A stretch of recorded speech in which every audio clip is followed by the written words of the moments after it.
Alrighty guys, it is Qaaman here today, and in today's video we have a lot of Dragon Ball Super Chapter 88 spoilers to discuss. Now, I'm assuming you guys obviously want to get spoiled because you wouldn't have clicked on this video if you didn't want to get spoiled in the first place. And the first thing that we're going to actually talk about that we see is Vegeta looking up into the sky at a faded black Frieza and looking at him as if it's his destiny in order to defeat him. Now, if you guys recently check, I posted a poll asking you guys whether or not you guys think Vegeta will actually defeat Frieza. It's actually a recent poll, so you can still participate in it. And I also made a video weeks ago talking about whether or not Ultra Ego Vegeta will be able to defeat Black Frieza, and why he should, because it seems like it's just completely fair to Vegeta's character to finally wipe him out. And this directly ties into what we saw at the end of Dragon Ball Super Hero, and even what we saw throughout the middle of the movie, where basically Goku and Vegeta are trading to basically stop Frieza, even though at the time it was never actually discussed that it was Frieza who was originally their intention, but they're trying to line it up even though the movies, the anime, and the manga don't always tie into each other. So with all of that said, I think that Vegeta is probably not going to get a shot, and if he ever does, it's going to be part of some sort of like gang team-up alliance victory over Frieza instead of him getting it solo. But when we go back to planet Earth, we see some interesting things here with the Pilaf gang and the fact that they're working in Capsule Corp. Now obviously this is not a surprise, because if you had seen the anime and the earlier arcs, and even going back to Battle of Gods, it was pretty clear that the Pilaf gang was completely changing as a unit. They're basically just a nicer version of Team Rocket now. And because of the relationship between Trunks and Mai that was established in Battle of Gods and beyond, it's pretty clear that the show wants to go in a totally, or shall I say the manga wants to go in a totally different direction with them at this point.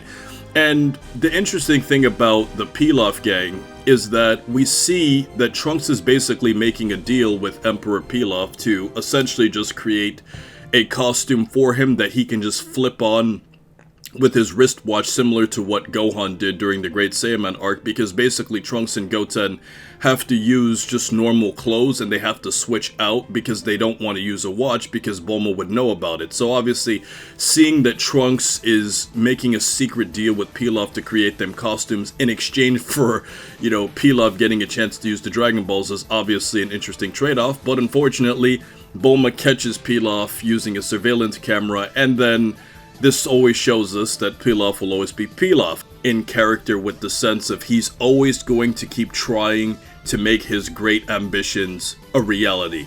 It's never going to happen because the show is always going to torture Pilaf in that sense, and we even see this in the beginning of Dragon Ball GT, where he's trying to make a wish and eventually he uses a wish to make Goku a kid.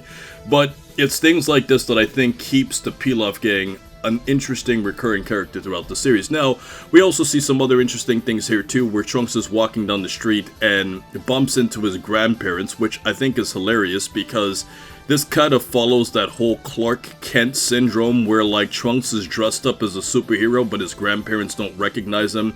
Kind of similar to how like Clark Kent takes off his glasses but then puts them on and you have absolutely no idea who it is. It's just kind of funny because it's like you look throughout real life and it's like somebody's voice, their height, there's so many other factors that go into being able to identify somebody. And the fact that Dr. Briefs is the smartest man on the planet and can't even identify that that's his grandson is pretty hilarious. But the funny thing is that the pet dinosaur recognizes that it's Trunks. Dr. Briefs was basically talking about the fact that that dinosaur does not interact with anybody unless it's family. So the dinosaur recognized Trunks better than the smartest man on the planet. I actually think that was hilarious. Now, moving on to Mai, she's by far the most interesting character throughout this manga chapter, because apparently Trunks was saving up to get these movie tickets to go out and take her to a movie called Clean God, which is basically this video game character that Goten and Trunks love to play a lot.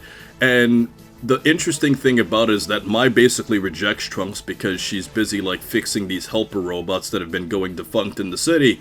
And you can see Trunks trying to flirt with her as he tries to help her pick up a box and stuff.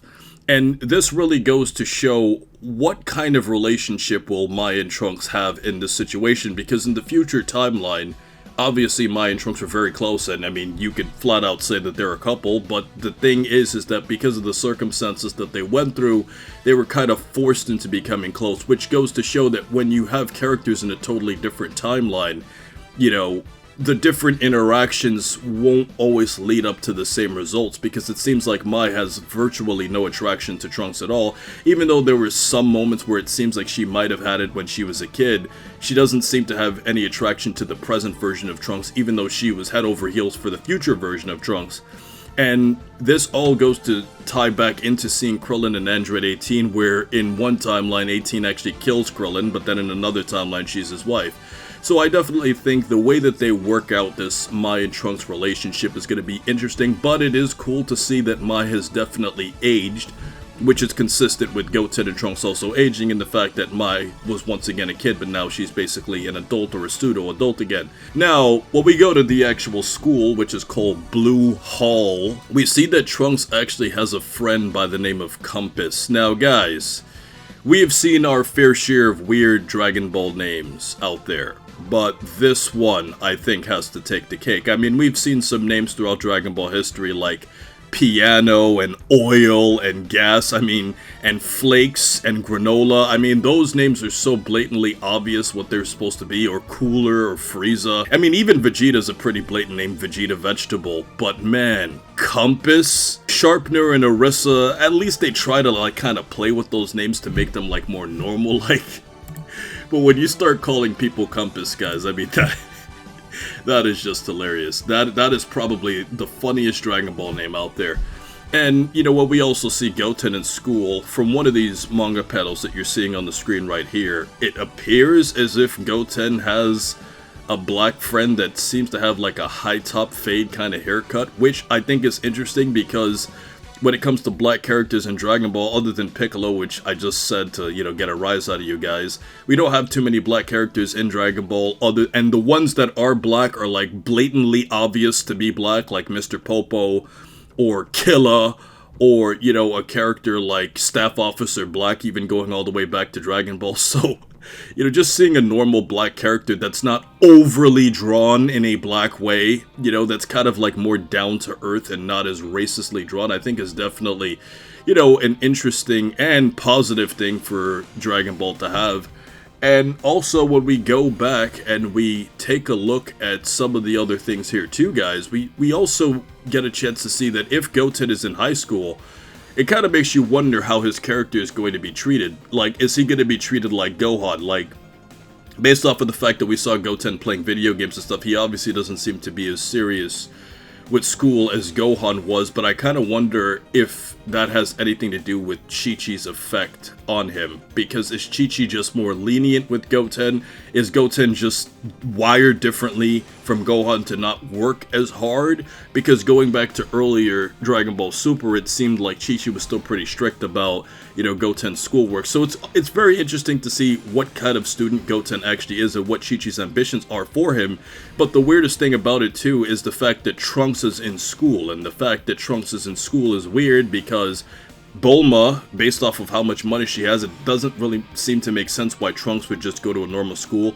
If anything, he would go to a private school, or he would be so smart or have so much money he wouldn't need school, similar to how Bulma was always just skipping school when she was a teenager, because she was a super genius. So, considering the fact that Trunks is, you know, basically her son, I kind of found it weird to see Goten and Trunks in the same high school, but at the same time, it's also something you could accept if, you know, you want to have the characters tie in. But then when we move on to what Dragon Ball Super Hype referred to as the Injured Face Man, which obviously later on we see is actually basically like a modified zombie, we actually see that Trunks is terrified as he sees like this injured character walking the street. And basically the whole premise of this whole manga chapter is that basically these zombies are basically turning these helper robots that work for the Capsule Corporation to work for them in their factory.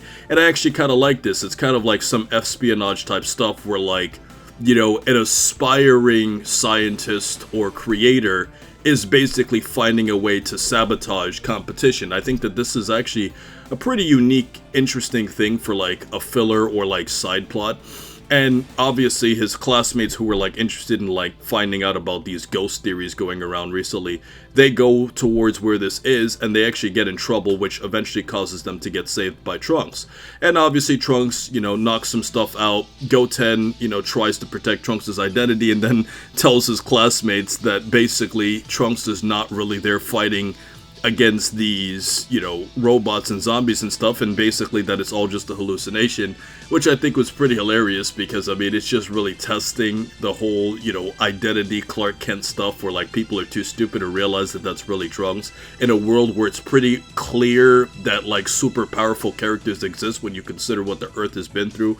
But either way, Trunks eventually finds Dr. Gero's disc, which is obviously the cliffhanger that they're using for this episode, and then we see a quick scene that features Krillin trying to solve this crime scene where apparently a bunch of, like, dead bodies were missing from a mortuary. Obviously Krillin's a cop, so, like, seeing, like, Krillin kind of working with his friends in kind of like a more down-to-earth way is something that we honestly just never really get that many opportunities to see, like, characters doing normal things. The only thing that really sucked about this manga chapter is the fact that Goten seemed to have very, very limited involvement, you know. The manga chapter preview made it seem like Goten was going to have a much bigger role in this, when in fact his role is significantly lower, and it's really Trunks who's doing basically everything, but except for at the beginning where we see, like, Goten and Trunks were, like, fighting some guys together. But later on we then find out that Dr. Hero discovers that Gero's disc is now missing, and then we also see that he's basically using a sushi business to basically finance his experimental products, which I think is a very, very good gateway into tying in Dr. Hedo into Dragon Ball Super Hero, because you're seeing that he had to work his way up from basically running a sushi business into eventually getting an opportunity to work with the Red Ribbon Army, as he definitely showed that he had a lot of potential.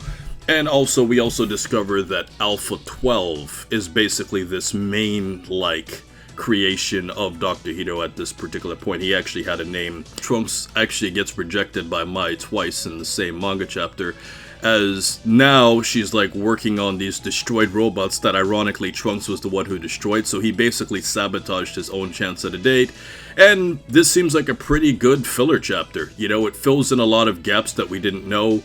And I also think that this chapter was rather fitting for Goten and Trunks than Gohan and Videl, who were much more serious characters. I think seeing that juvenile, more childlike personality of trying to be a superhero in a more younger Spider-Man-like way was a lot better for actual superhero characters than significantly more mature, developed characters, as we saw with Gohan and Videl. And I thought that it was, you know, even though the full chapter hasn't been revealed yet, this was a pretty fun read if you look at the spoilers.